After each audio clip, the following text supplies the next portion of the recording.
Hello, have you ever randomly had a song stuck in your head?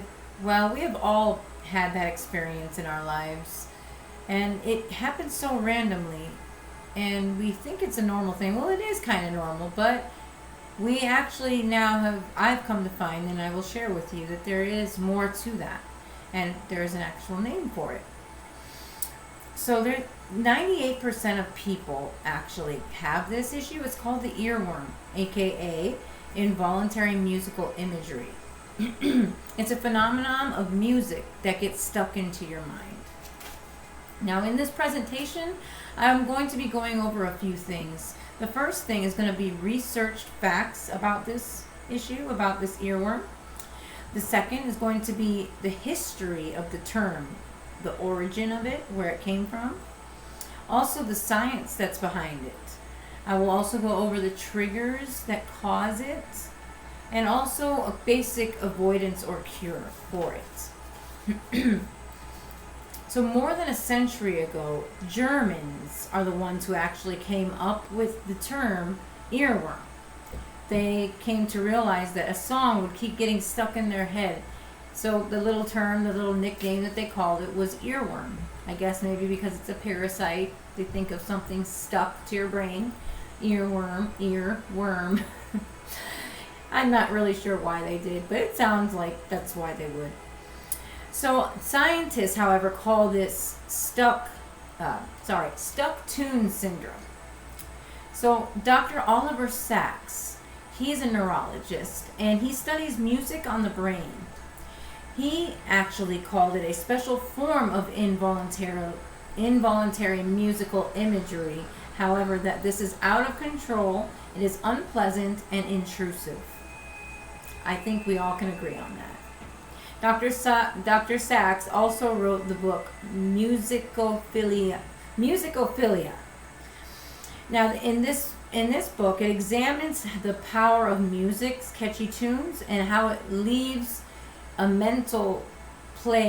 repetitive mental play in your mind, and just what it does. Now, researchers of Dartmouth College, they have also discovered the place in the brain that this earworm dwells, and what they call that place that it dwells is the auditory cortex. So, it's also surprising the amount, Dr. Sachs says, the amount of people that have non-stop musical hallucinations that assault them day and night.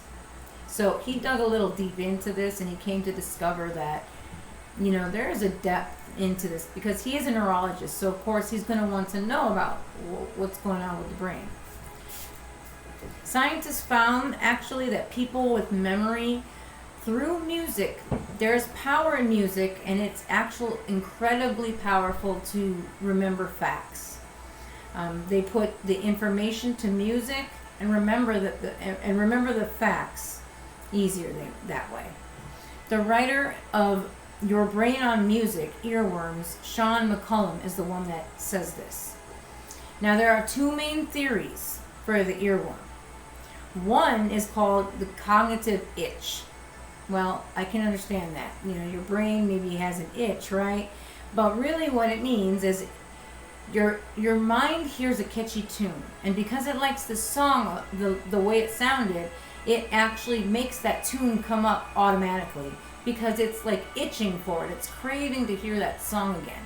So that's the cognitive itch. The second one is called the Zeigarnik effect. Now that's more like a principle. Now this principle is that the brain remembers. It remembers an incomplete task in the mind. That task being the hearing of this tune, this melody, and it didn't hear the whole thing. So because it wants to complete the task, it's going to keep playing like a broken record plays, how the record keeps wanting to go, but if there's no track to go on, it's going to keep repeating. It's the same kind of a thing. Because it just wants to complete the task. It wants to hear the rest of the song. So it's hoping that you're going to put the rest of the song. Now, there are many ways that are proven for avoidance or to cure this earworm. So one way is to listen to the whole song, as I was just speaking of with the Zeigarnik effect, to play the whole song, get it out of the way with, satisfy your brain, and continue on with your day. One other way to cure it as it's happening is chewing gum. This is a way that you can relieve it. By chewing gum, studies have shown that actually it distracts and blocks the mind, and it causes an auditory imagery loop. Now this keeps it out of the loop that keeps going through your head, and it actually interferes with possible singing along. Like when you're chewing the gum, you can't sing along because you're chewing the gum.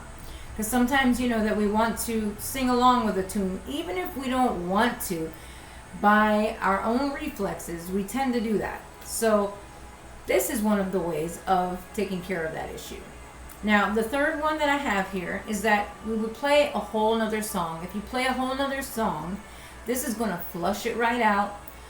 Play a song that you like, even better, because let's say that you have a song in your head that you don't like. Now, that's not a good feeling. That's happened to me many times, and I'm sure that's happened to you as well. When we have a tune in our head that we just don't want to hear, but it just won't leave, the perfect remedy for that is by playing a whole different song, a song that you like, and it'll flush it right out. So, in review of all that I have just spoken of about this earworm, we're used to this phenomenon that is called the earworm.